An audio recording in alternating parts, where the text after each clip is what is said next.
This week on the Bioneers.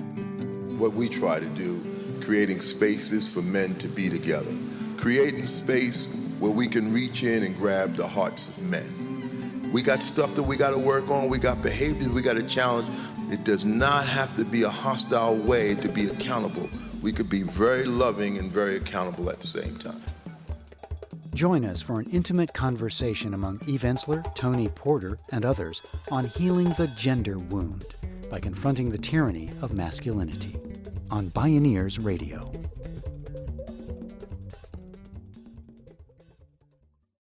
Support for the Bioneers' Revolution from the Heart of Nature is provided in part by Organic Valley Family of Farms and by the generous support of listeners like you. The high watermark of the historic women's liberation movement of the 60s crested in 1972, when the U.S. Congress passed the Equal Rights Amendment to the Constitution. In coming years, it fell 3 states short of the 2/3 necessary for ratification. Fast forward to the 2016 U.S. presidential election. Most people expected that suspended promise to be redeemed with the election of the first-ever woman president. Instead, the clock seemed to turn back with a head-spinning clash of gender civilizations. Donald Trump's routine and unrepentant denigration of women, along with his self-described sexual predation, had shocked the nation and the world. The day after his inauguration, the Women's March on Washington exploded into the biggest single-day demonstration in American history. 750,000 women and men showed up, and nearly 4 million around the U.S. and worldwide joined in support of women's rights. Quite apart from economic and social inequality, domestic violence afflicts 1/3 of all women globally. It's the leading cause of injury and death for women between the ages of 15 and 44. At the same time, men have higher death rates for all 15 leading causes of death than do women. Clearly, the gender wound is deep, and it badly harms both women and men. Does the liberation of women also hold the promise of liberating men? What might it look like to re-envision what it means to be a man? How do men need to change? Playwright and activist Eve Ensler believes changing men will change everything. In this half hour, we sit in on a deeply authentic and vulnerable dialogue at the Bioneers Conference among Eve Ensler and 3 men working to change men and change the story. Tony Porter, co-founder of the National Violence Prevention Organization, A Call to Men, Indigenous activist Dallas Goldtooth, and George Lipsitz, chairman of the board of the African American Policy Forum. This is Breaking the Male Code, the Tyranny of Masculinity. I'm Neil Harvey. I'll be your host. Welcome to the Bioneers, Revolution from the Heart of Nature.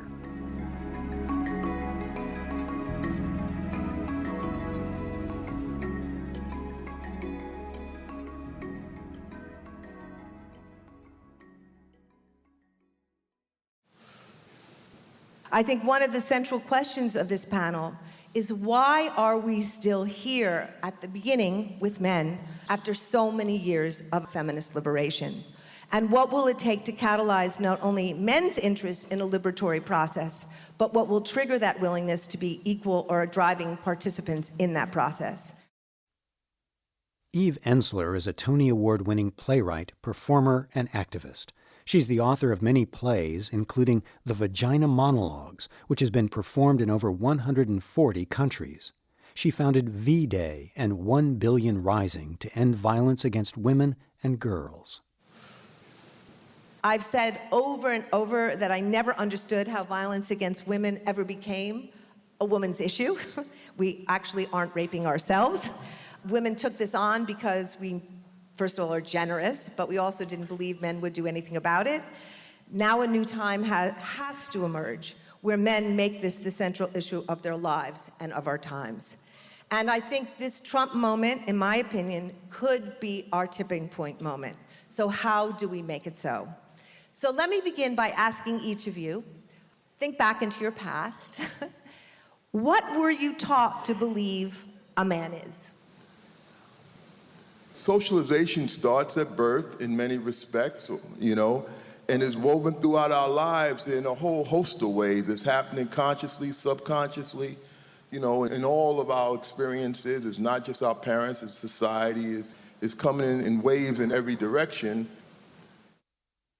Tony Porter is internationally recognized for his efforts to prevent violence against women while promoting a healthy, respectful manhood. He's an educator, social justice activist, and author of Breaking Out of the Man Box, Ending Violence Against Women.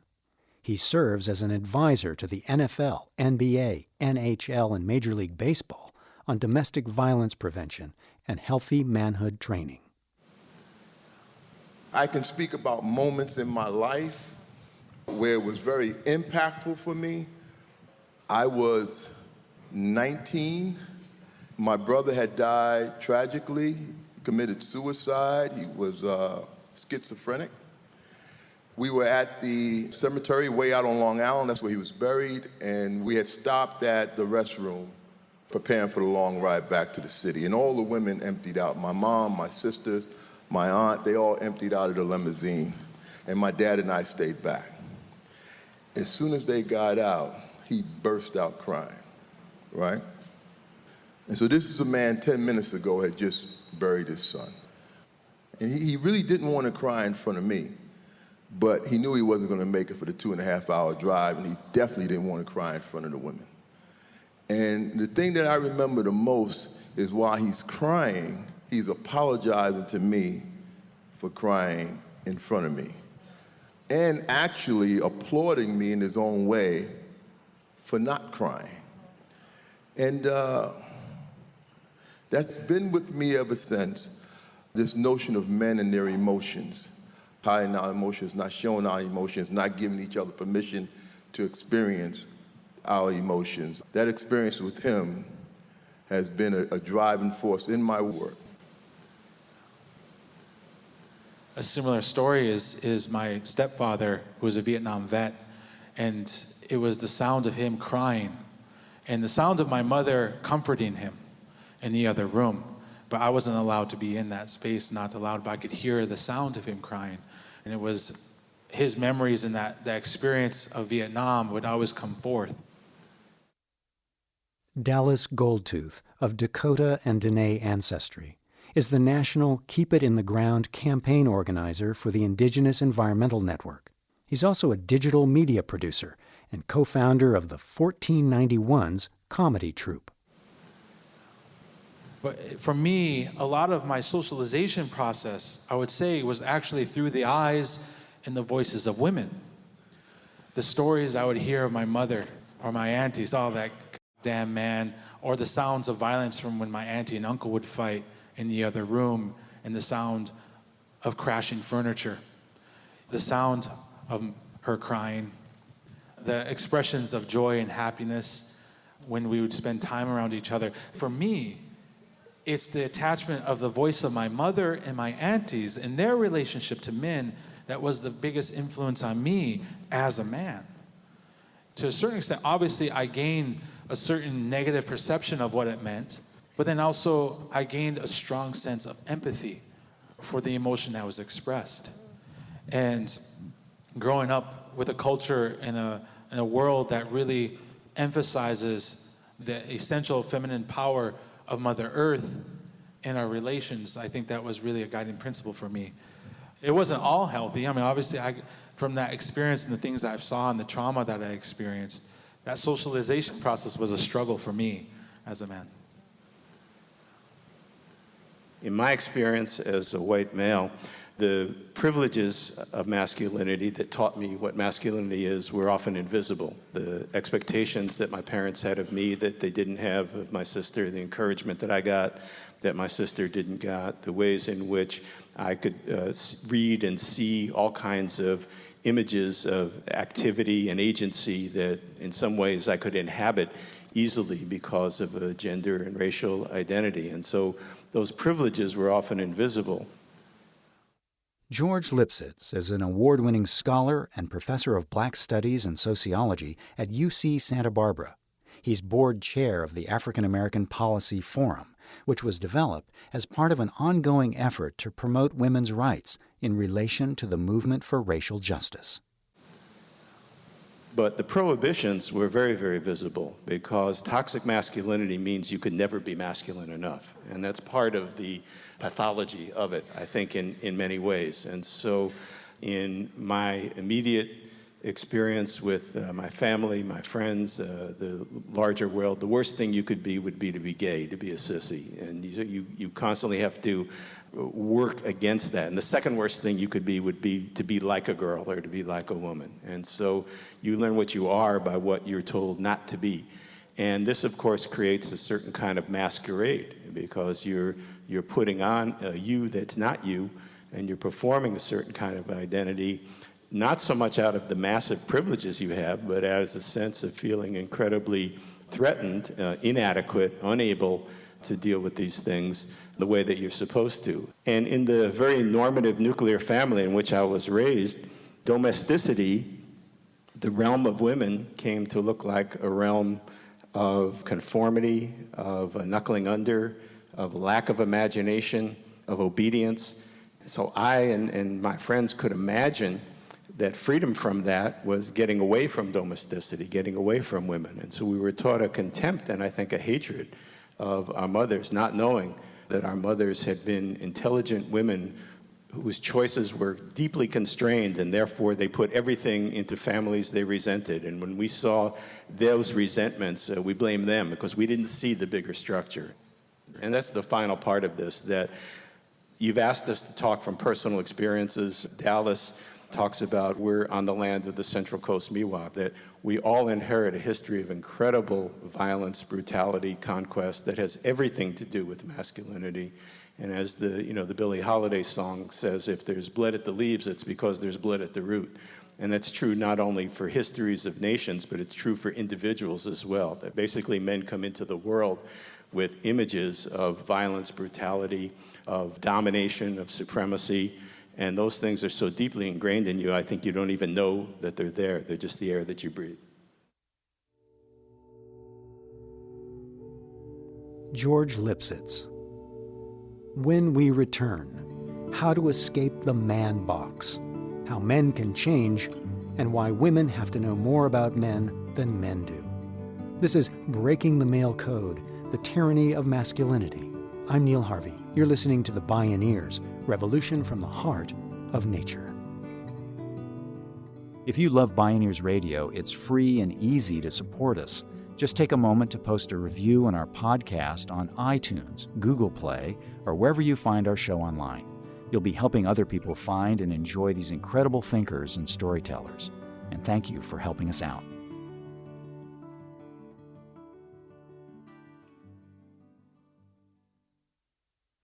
Now back to the discussion, moderated by Eve Ensler. One of the things I thought a lot about is what you talk a lot about, the man box. You know, there's a man code. Men are told to behave in groups and tribes, and where the pressure of being a man, right? How you're supposed to behave is very hard to break out of. Men need support, right? So I'd like to just talk a little bit about the framework of the man box, like how you each deal with situations where the dominant male energy and to be accepted and to be one of is pushing you one way, and your instincts know you have to go another way, and what that's all about. Tony Porter. Yeah, so when we talk about this man box, we're talking about the collective socialization of manhood. So much of how we're taught what it means to be a man. Men are tough, men are strong, men are aggressive, men are dominating. We have feelings, but we don't talk about feelings. We don't share feelings, with the exception of anger. We don't do weakness, and all of that we see as women, which is always very interesting because when you talk about strength, men are strong, we're really just talking about muscles at the end of the day. Because, because the truth of the matter is, I've heard every man on this stage already mention that it was the strength in women that's created the men of integrity that they are, And we can all give a testimony. So we have this box, and this box teaches us as men to to distance ourselves from the experience of women and girls in defining what it means to be a man. To effectively distance ourselves, we have to develop a lack of interest. See, you can't be interested and distance yourself at the same time, right? Then our boys get to a certain age where we give them permission to be interested, and that's usually just in sexual conquest. It's not in relationships, because that's too much interest, right? It's not about what she thinks, how she feels, what she knows, what I can learn from her, her world, her humanity. No, it's about sexual conquest. There's another piece about interest. We live in the United States of America, that's built on group oppression. This country of ours is a construct, and it's a purposeful construct. And in the fabric of its design is really identifying and solidifying legitimate access to resources for those who this construct was designed for. We're talking about white folks, right? White folks in the United States of America, it is not required for them to have an interest in the experience of people of color for their own survival. Their survival is not based on that, right? So if they have an interest in the experience of people of color, it's because they choose to. While people of color have to have an investment in the experience of white folks. So much of our survival is understanding white folks in this construct called the United States of America. And it's the same way with women. Women understand men in a much more in-depth way than men understand women. Now, we as men have given that names, you know what I mean? We find inappropriate names to define that. She's nosy, she's always in my business, push my button, we got all kind of things we say. But the truth of the matter is, her survival requires that she understands men. And it makes sense that this topic that we're here to talk about is about the male code, and there's more women in here than men, right? If we were talking about white supremacy, there'd be more black and brown people in here by and large than white folks, right? If we was talking about challenging heterosexism, well, you would expect the room to be full of heterosexist people, right? No, that they would be more probably gay, lesbian, bi, transgender, nonconforming folks would be here front and center. One of the questions we're going to get to is the kind of learned objectification of women, right? It comes into you early so that it's so programmed into you that what then begins to turn you on, literally, is that objectification. And I think, to me, that unweaving, that untangling, is so core and critical. So maybe you could also weave that into what you were going to say. And anyone can start. Tony Porter, why don't you jump in? And a lot of it is not just necessarily about objectification. That sounds just too abstract for me. When we're objectifying women, looking at women, I'd rather say we're looking at body parts. Then that helps me to really understand is more than objectification, it's dehumanizing. Because they're not people then, they're, you know what I mean? I'm not saying this like I got it all together, I do it. Maybe the difference for we as men up here is we do it and we say, stop doing that. Yeah. We'll challenge ourselves while other men might be on remote control, and that's where that dehumanization really gets a playground. Wow. So something I know about all of you is that you changed. So I know there's not one particular moment, but I really want to know, because I think it's so critical to talk about what happened to you that got you to be a different kind of man, that got you on the journey to understand that the way it was set up wasn't the way to go. Dallas Goldtooth. I was in 11th grade, and my mom handed me a book. The book is called Wounded Warriors. 18 different stories of survivors, of those that have gone through trauma, childhood trauma, sexual abuse, emotional abuse. And she was in it. And she sat us all down and said, I want to give you guys this book. What's in here is what I have in here every day of my life. And I want you to read it. And it was a painful story, a lot of trauma.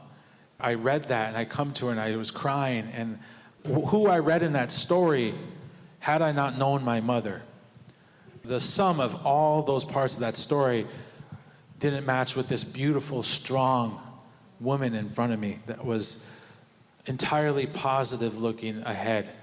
And I carried that with me. That was like a significant shift in my entire perception, because at the core of that story was trauma and pain inflicted by men, by my grandfather, by uncles, by people that loved and cared, that were supposed to love and care. It forced me to re-examine how I relate to other men and my female relatives. I went to UC Berkeley, I went to Cal. Automatically, when I step into a room and there's a lot of other organizers, people of color, and a lot of women of color, I would do this thing where I'd be like super exaggerated nice. Something in the back of my mind, I'm like, I'm a big man, and I automatically know that I could be a trigger just walking into the room. I automatically be like, hey, how's it going? Like super goofy, weird. And that's what people knew me as. Oh, that's a weird, goofy Indian guy.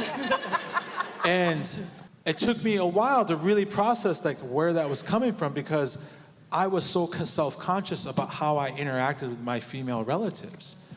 And to where I carried that with me. And I really go back to the story of my mother, who was never afraid, I'm sure she was afraid and terrified to pass that on to her children. But for her, that was like one of the greatest gifts that she could give, was saying, read this, because this is who I am, even to this day. Well, I just want to say, I don't know about all of you, but I've rarely been in a conversation like this. Do we all agree? Yeah. And I think in many ways, what we need to do is have these conversations and create context like this where men can tell the truth.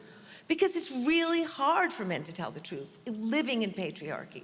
I think there's a grief in men that women feel all the time. I know with my own father, who was a perpetrator, I woke up every day living in his melancholy. You know, I was swimming in his melancholy.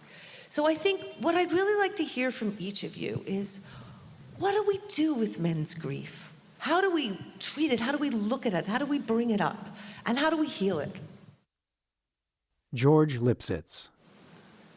Well, let's stipulate that there are things about men that we can neither explain nor defend.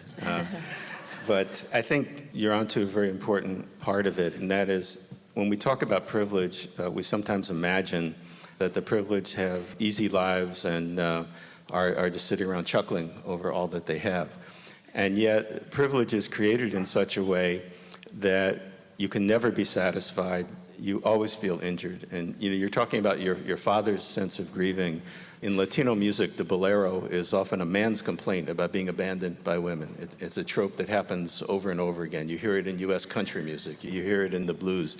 A deep sense of betrayal by people who themselves brag about their own betrayals. There's something about this in which the wounded male self is even more dangerous than the triumphant and victorious male, because they want endless recompense and reparations for the suffering that they imagine that they've had, and no victory will ever be great enough.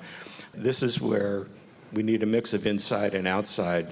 If you don't change the broader organizations of power and opportunity, then these things aren't going to change. And so part of what men need are successful women who outperform them at work because the shackles of sexism are taken off. Part of what men need is to go to schools where affirmative action is routinely enforced, and so that the smartest person in the class, even if it's a she, gets to show that they're the smartest person in the class. We need to have a society that stops squandering the talents and abilities and the productivity of women for the vanity of men. And so the rearrangement of things, even at the point of wages and the point of production are important. But we also just need a new social charter in which we have a different understanding of what these relations are. Tony Porter. What we try to do, and it leans into what you were sharing, Eve, is creating space. Creating spaces for men to be together. Creating space for men to be authentic. Creating space where we can reach in and grab the hearts of men. It's not about letting you off the hook. We got stuff that we got to work on. We got behaviors we got to challenge. It does not have to be a hostile way to be accountable we could be very loving and very accountable at the same time. Beautiful.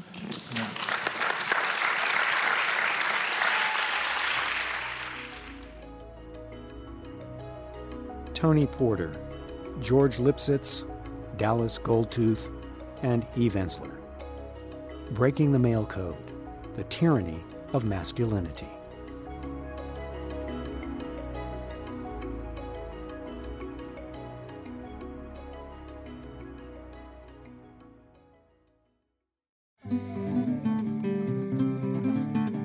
You can see and hear more from the guests in this program and explore more Bioneers radio programs, podcasts, and videos online at Bioneers.org. For information on attending the National Bioneers Conference and Bioneers events in your area, please visit Bioneers.org or call 1-877-BIONEER. The Bioneers, Revolution from the Heart of Nature is a production of Bioneers and Collective Heritage Institute. Executive producer, Kenny Ausubel. Written by Kenny Ausubel. Senior producer and station relations, Stephanie Welch. Host and consulting producer, Neil Harvey. Program engineer, Emily Harris. Our theme music is co-written by the Baka Forest People of Cameroon and Baka Beyond from the album East to West. All royalties from Baka compositions and performances go to the Baka Forest People through the charity Global Music Exchange. Find out more at globalmusicexchange.org. Additional music was made available by Sounds True at soundstrue.com and by Growing Bin Records at growingbinrecords.com. For more music information, please visit Bioneers.org. The opinions expressed in the Bioneers Revolution from the Heart of Nature are those of the presenters and are not necessarily those of Bioneers and Collective Heritage Institute, the underwriters, or this radio station. My name is Neil Harvey. Thank you for listening. I invite you to join the Bioneers in inspiring a shift to live on Earth in ways that honor the web of life, each other, and future generations. This is program number 0317. This program was made possible in part by Organic Valley's pasture-raised organic dairy products, bringing the good from our family farmers to your table at organicvalley.coop, and by the generous support of listeners like you.